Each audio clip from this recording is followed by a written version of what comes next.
Queridos colegas, tudo bem?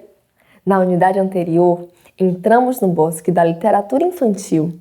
Chegamos à clareira da Gênese, na qual pudemos conhecer um pouco da vida e obra de Charles Perrault, dos irmãos Grimm e de Hans Christian Andersen e, consequentemente, um pouco da história que marca os primórdios da literatura infantil no Ocidente.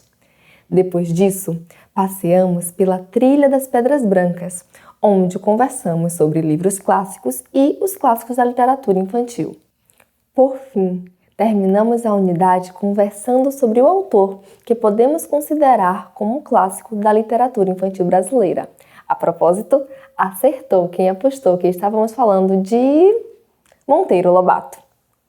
Na unidade que ora se inicia, fazemos um novo convite: caminhar pelas trilhas da literatura infantil brasileira. Vocês aceitam? Aquelas e aqueles que aceitaram o convite avistam aquela casinha ao longe? Não é uma casinha de doces, como a que viram Hansel e Gretel, mas uma casinha branca onde moravam duas idosas, uma menina do nariz arrebitado, um sabugo e uma boneca, ambos falantes, e onde um menino muito corajoso gostava de passar as férias.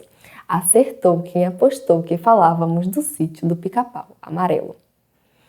Ao chegarmos à casinha, tia Anastácia nos recebeu, contou as novidades, enquanto Dona Benta chegava na sala, nos cumprimentava, desejava boas-vindas ao sítio do Pica-Pau Amarelo e trazia outras novidades.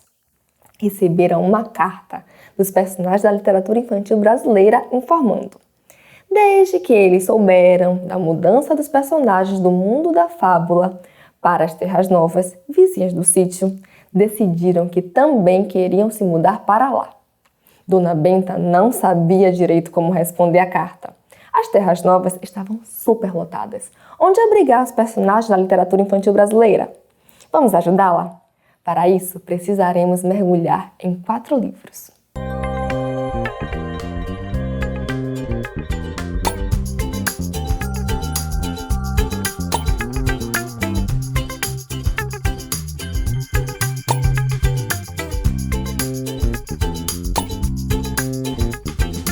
Em Literatura Infantil, Histórias e Histórias, de Marisa Lajolo e Regina Zilberman, descobrimos que os textos que começaram a ser destinados às crianças brasileiras, com fins alfabetizadores, foram textos escritos em português europeu. Nas últimas décadas do século XIX, em nosso país, se multiplicaram as traduções de clássicos da literatura infantil brasileira. 2 dos tradutores que se destacaram nesse período foram Figueiredo Pimentel e Carlos Jansen. No mesmo período, autores brasileiros começaram a estabelecer uma literatura infantil tipicamente brasileira, como Júlia Lopes de Almeida e Olavo Bilac, que foram os grandes expoentes desse período. Os seus livros tinham as crianças em fase escolar como o maior público consumidor. Dessa maneira, a literatura infantil brasileira, assim como a literatura infantil europeia, guardada, é claro, as diferenças históricas e contextuais, nasce de braços dados com a escola. No livro de Laura Sandrone, De Lobato a Bujunga, As Renações Renovadas, ficamos sabendo que a segunda década do século XX é considerada por pesquisadores brasileiros como a inauguração da fase literária da produção brasileira destinada a crianças e jovens, pois foi nessa década que Monteiro Lobato estreou na literatura infantil. Autor de livros destinados a priori aos adultos, a citar Grupês e B.G. Catatu, foi como autor de literatura infantil que Lobato ficou conhecido nacionalmente, sendo considerado hoje o pai da literatura infantil brasileira. A obra de Lobato não está desvinculada de um projeto educativo, posto que o autor escreveu livros como Aritmética da Emília, Emília no País da Gramática, História do Mundo para Crianças, Serões de Dona Benta e Geografia de Dona Benta. Apesar de suas obras não se distanciarem do didatismo, a produção de Monteiro Lobato é inovadora pela sua forma de contar histórias, a valorização da imaginação das crianças, a construção dos seus personagens, a valorização da cultura nacional sem entender ao ufanismo e o diálogo intertextual com livros clássicos da literatura infantil, assim como com personagens do cinema populares da época, como o Gato Félix. Se na década de 20 do século passado, Lobato reinou na literatura infantil brasileira, a década de 30 viu a ascensão de um outro autor com o qual Monteiro Lobato dividiu os holofotes, Viriato Corrêa, cujo livro Cazuza teve uma boa repercussão entre as crianças brasileiras. Viriato Corrêa, além de escrever livros de literatura infanto-juvenil, desenvolveu inúmeras atividades envolvendo a escrita, seja ela literária ou não. Entre essas atividades, ele foi romancista, contista, trabalhou em diversos jornais, como o Correio da Manhã e o Jornal do Brasil, além de desenvolver crônicas históricas. Dando um pequeno salto temporal, ao ler a literatura infantil de Nelly Novas Coelho, aprendemos que entre os anos de 40 e 50 do século XX, a literatura infantil brasileira passou por momentos ambíguos. De um lado, houve a renúncia ao maravilhoso. Por conta disso, foi produzida uma série de obras que tematizava a vida cotidiana das crianças, assim como houve um grande investimento na produção de livros informativos, como biografias, diários de viagens, enciclopédias e livros de orientação profissional. Por outro lado, esse período também apresentou ao país a produção de grandes escritoras. Entre elas, podemos citar Lúcia Machado de Almeida, Maria José Dupré, Maria Clara Machado e Maria Heloísa Penteado. Em A Literatura Infantil, Histórias e Histórias, de Marisa Lajolo e Regina Zilberman, aprendemos que a 7ª década do século XX ficou muito conhecida como a década do boom da literatura infantil brasileira. Esse período de grande expansão da nossa literatura não aconteceu sem precedentes. No ano de 1971, foi promulgada uma nova Lei das Diretrizes e Bases da Educação Nacional, Lei 5692/71, seguida das reformas de ensino de primeiro e segundo grau. Essas reformas se relacionam com a literatura infantil brasileira. Elas reforçam os laços da literatura infantil com a escola, visto que incentivavam as escolas a adotar livros de autores brasileiros.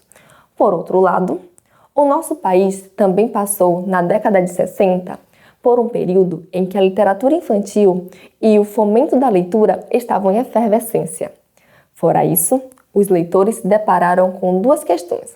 A primeira delas é que o nosso país ainda se encontrava no período da ditadura militar e os artistas faziam da sua arte um instrumento de contestação da situação política em que o país se encontrava.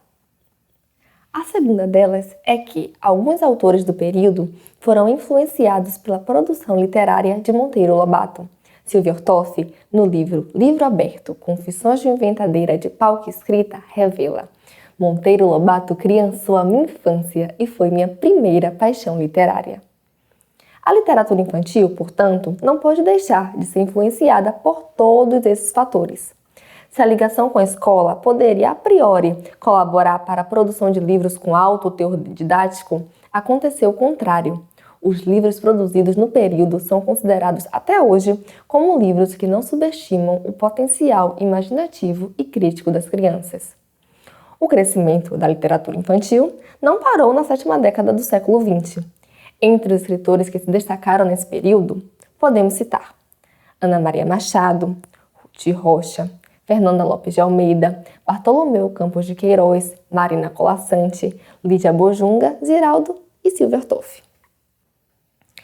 Esses escritores, seja através da releitura e paródia dos contos de fadas, de narrativas com questionamentos feministas, de uma refinada prosa poética, de narrativas nas quais se apresentam críticas sociais ou de narrativas com foco em problemas interiores, inauguraram um novo período na literatura infantil que se prolongou pelas décadas seguintes. Agora já podemos saltar para o final do século XX e as primeiras décadas do século XXI. Vamos lá? No livro Literatura Infantil Brasileira, Uma Nova Outra História, de Marisa Lajolo e Regina Zilberman, descobrimos que a literatura infantil brasileira extrapolou a materialidade do livro, indo parar em telas de dispositivos fixos e móveis, como os notebooks, computadores de mesa e smartphones. Mas não só. Os recursos presentes nas mídias digitais também adentraram na materialidade do impresso. Nas palavras de Regina Zilberman e Marisa Lajolo, Não é, entretanto, apenas nesses novos suportes que a cultura digital se faz presente. Ela também invade o universo do livro ao propor temas, ideias e procedimentos artísticos singulares. Por termos falado dos procedimentos artísticos do século XXI, a imagem ganhou ainda mais destaque, desafiando a supremacia da escrita.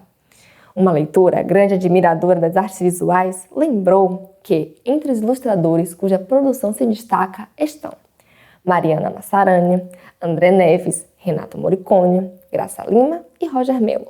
Seguindo os caminhos iniciados na década de 70, a produção para crianças também cresceu em termos quantitativos, ocupando uma fatia significativa do mercado editorial brasileiro.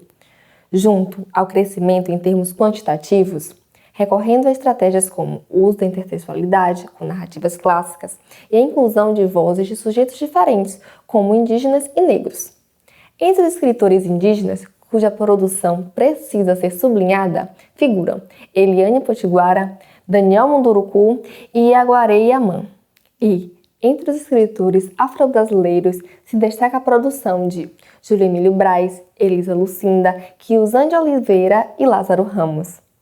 Após conhecermos um pouco da literatura infantil brasileira, eu estou começando a ouvir um som familiar. Vocês também estão ouvindo? Eu acredito que sejam vozes de crianças nos lembrando da necessidade de destecer o Era Uma Vez, sair do mundo das histórias e começar a pensar as histórias no mundo da escola.